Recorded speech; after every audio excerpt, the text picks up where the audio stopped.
Good evening. Nag-low carb ako pero parang drastic yung pagbaba ng timbang ko from Feb this year. 83 kilo. Now 71 kilo na lang ako. At parang ayaw niya tumigil bumaba. Okay. Gusto niyang tumigil. 71, ano kayang height ni Sir Antonio? Pagka mga 5'5", nasa normal is nasa 55 to 68. Kung 5'5 kayo. Okay? So, ayaw niyong bumaba ang pag-lose. You need to start doing resistance exercise. Pag nag-resistance exercise kayo, okay, your metabolism will increase. Pagka nag-increase ang metabolism, you will look for energy. Ano ang energy? Food. So, tatakaw kayo, kakain.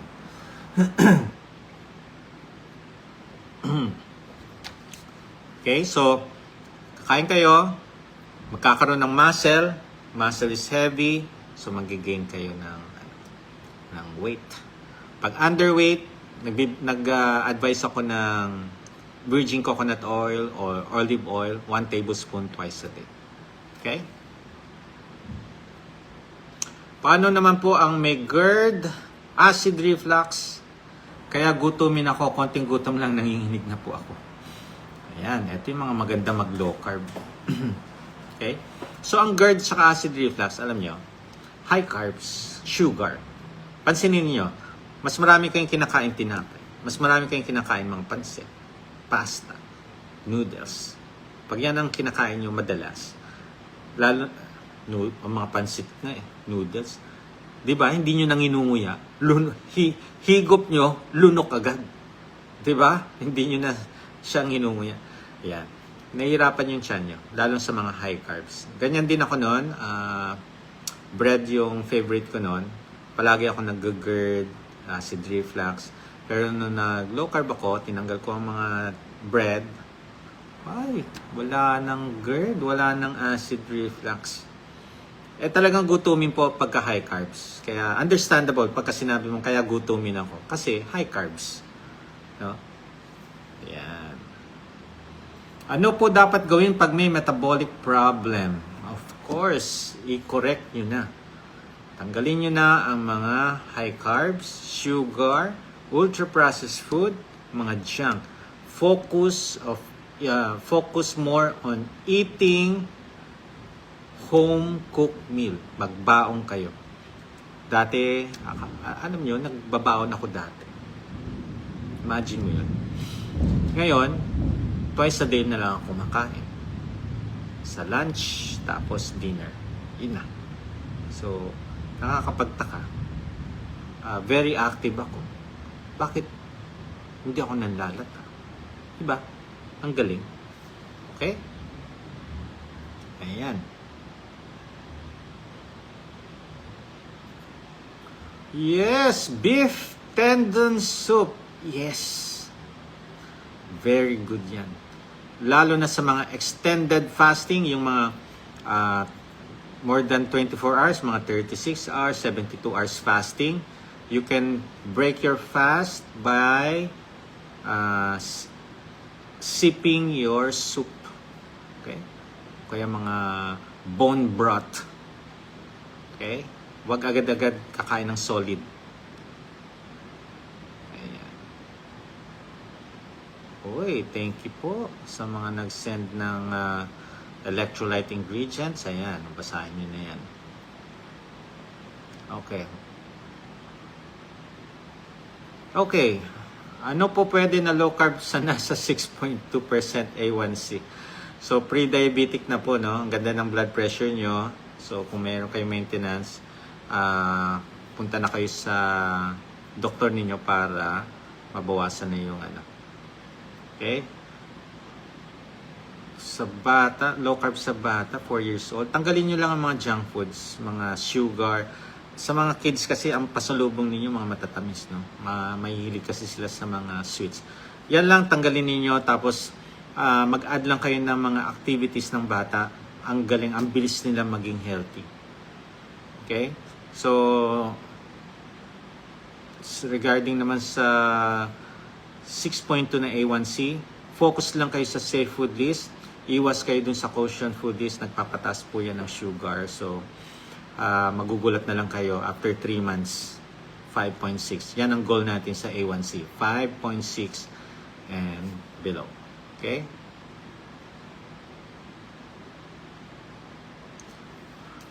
Pwede ba mag-take ng collagen if naglo-low carb ka? Kung may budget kayo, why not? Pero, marami po tayong natural collagen. Egg is one. Chicken feet, favorite ko, is one. And of course, bulalo. Okay? Ayan.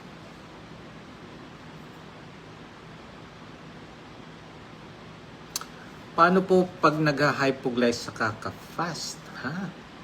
Post-meal, 91 only. Normal po yan, 91. Kahit nakakain nyo.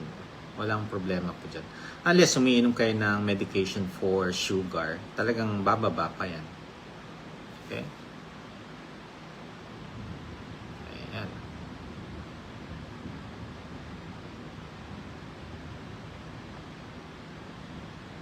Okay, Doc, ano po ang gamot sa di makadumi everyday? 76 na po ako. Okay, normal naman po up to 3 days, no, ang bowel movement. Ngayon, pagka problem is bowel movement, 3 ang ina-advise ko. Oil, water, and movement. So, kailangan natin ng oil. Baka, no, ang ina-advise ko, olive oil, 1 tablespoon twice a day. Complete nyo yung water ninyo. Pag hindi kayo umiinom ng water, syempre, no, na yung iba nagko-constipate. And of course, movement. So, yan 3. Pagka hindi na-address ng 3 yan, so, may medication. Pero, mas madalas na-address ang kanilang bowel movement. Okay?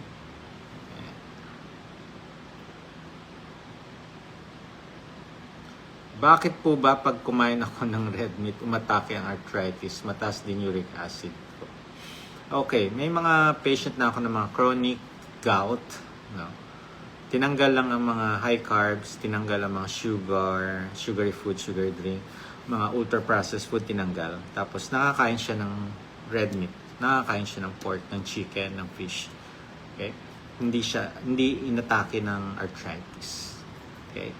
So, yung mga nagpapataas din ng uric acid, 1/3 lang yung mga kinakain ang cause na mataas ng uric acid.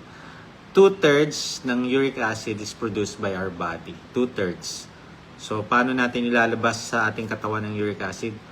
Water intake, yung fluids nyo. Ayusin nyo.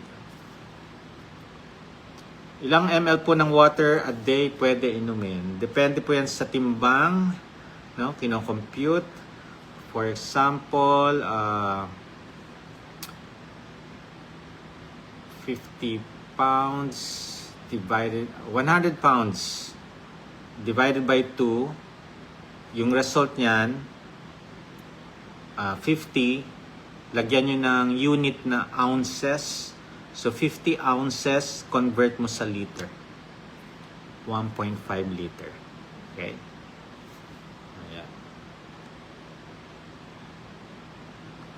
Okay, need po ba ng med kung 6.55 ang FBS? Okay, ganito yon. Kung first time, sa akin, no, pag ang patient ko dumating, Doc, ang taas ng sugar ko. Kung first time, advice ko siya, okay, hindi muna tayo iinom ng gamot, pero maglo-low carb po tayo. Tanggalin natin itong mga nagpapataas ng sugar. Tanggalin. Ito lang yung kakainin mo. Okay. After 3 months, balik kayo with lab result. Definitely, bababa yan or magno-normal kung ginawa mo yung advice ko. Pag hindi mo ginawa, syempre, makikita mo sa laboratory, mas tumas pa. Yung 6.55, baka naging 7 or 8. Pagka ganyan, magbibigay na ako ng gamot. Okay? So, kung gusto nyong hindi uminom ng gamot, kainin yung dapat na kainin.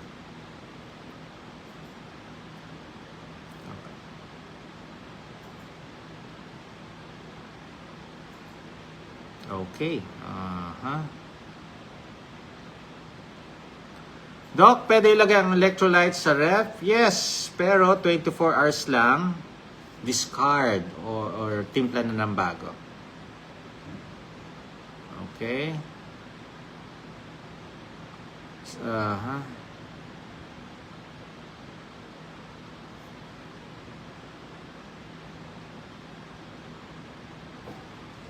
Okay, Doc, hindi ba delikado ang fats ng pork and beef sa may heart problem? Well, delikado po yan kung sasabayan nyo ng high carbs. Kasi ang katawan ninyo, ang iba-burn lang niya is the carbohydrates. So, yung kinain yung pork and beef, may store as fats. Okay? So, mas delikado kung may high carbs. Hindi siya delikado kung strict low carb tayo. Okay? Siyempre, magpa-monitor din kayo.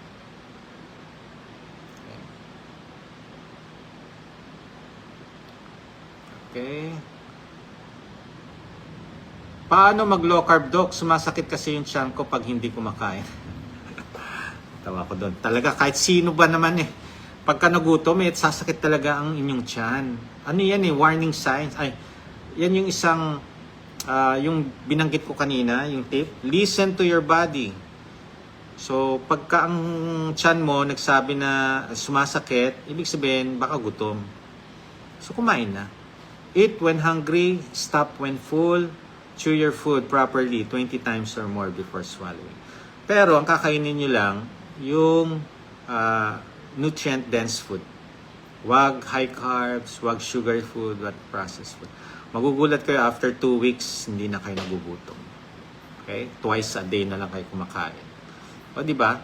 Natural caloric deficit ang tawag dyan.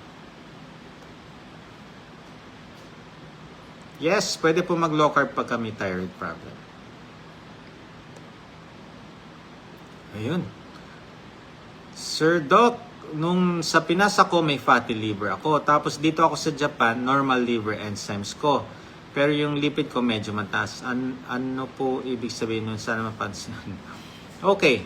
Ang fatty liver po, through ultrasound, madadiagnose by ultrasound. Not sa liver enzyme. Although, pagka times 3 the normal ang liver enzyme, I'm sure sa ultrasound talagang fatty liver. It's either moderate, fatty liver. Pero pwedeng slightly elevated ang liver enzyme, pwedeng normal sa ultrasound. Or pwedeng mataas ang liver enzyme, sobrang taas ng liver enzyme, definitely magiging fatty liver. Meron ding sa ultrasound. Meron ding normal ang liver enzyme, tapos may fatty liver sa ultrasound. So, malalaman lang natin, kung through ultrasound, kung may fatty liver talaga.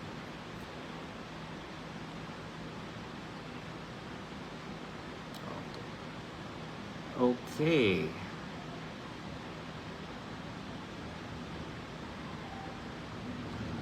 What would you suggest po pag ang diabetic nag-hypo? Anong best na low carb na pwedeng pakainin or painumin? Okay. If you are diabetic, tapos nag-hypo, nakaramdam kayo ng hypoglycemic episodes or symptoms, sip your electrolytes and then eat. Kung ano yung ulam ninyong natira. Kung wala naman, itlog. Luto kayo ng itlog. Okay? So, pwede na po yun. Tataas po ang sugar ninyo. Okay, mag-alala. Basta kumain kayo ng food, tumataas po ang sugar. Pero, unlike sa high carbs, pag kumain kayo ng chocolate, uminom kayo ng may sugar, grabe ang taas naman ng sugar ninyo. Okay?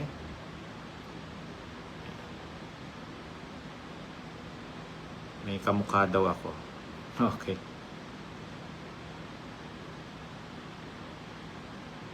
Okay. Doc, no rice po ako. Okay lang po ba ang wheat bread? Mas gusto ko na mag-rice kayo kaysa mag-bread. Mas process ang bread kaysa sa rice. Okay? Although yung mga rice, na process din yung iba dyan. 400 yung uric acid ko. Ano po ba normal na uric acid? Usually nasa 300 plus. 300 plus.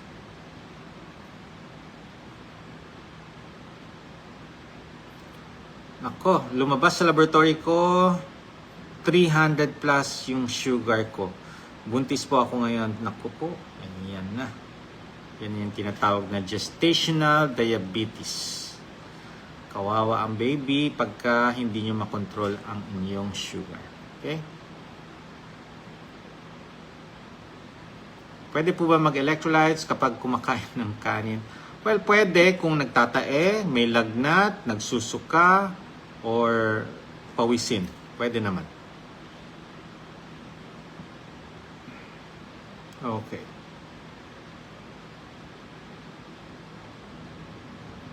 Ayan. So, good evening. Ingat po kayo dyan sa mga mauulan. Ang lakas daw ng ulan ngayon. Walang kuryente sa Pampanga. Okay. Sa stroke patient po ako for 4 years going to 5 na. Napanood ko mga vlog ninyo. At 1 month na po akong nag-strict low carb. Pero di ko po alam ang tamang sukat ng pagkain. Minsan may veggies, pero mas madalas may eggs. Pwede po bang malaman ang sukat ng protein or carbs na intake? Okay, if you have if you have CKD, saka natin i-compute yung protein. Pero kung wala naman, eat when hungry, basta nguyain nyo, stop when already full. Huwag kayong masayangan doon sa matitira dyan. Huwag nyo nang galawin, tulog na kayo, the next day ang ganga ng feeling. Paano nyo malalaman kung nag-overeat? When you stand up, after eating your meal, pag tumayo kayo at mabigat ang tiyan nyo, overeating po yun. Okay? So, iwasan natin. So, diet tips, prioritize protein and fats, avoid processed food, ultra-processed food, mga sugar food, sugar drinks, then hydrate yourself, compute nyo sa timbang ha, sa timbang kinocompute yan. Then, listen to your body. Okay? So, adapt and evolve. Be the best version of yourself. Bye-bye.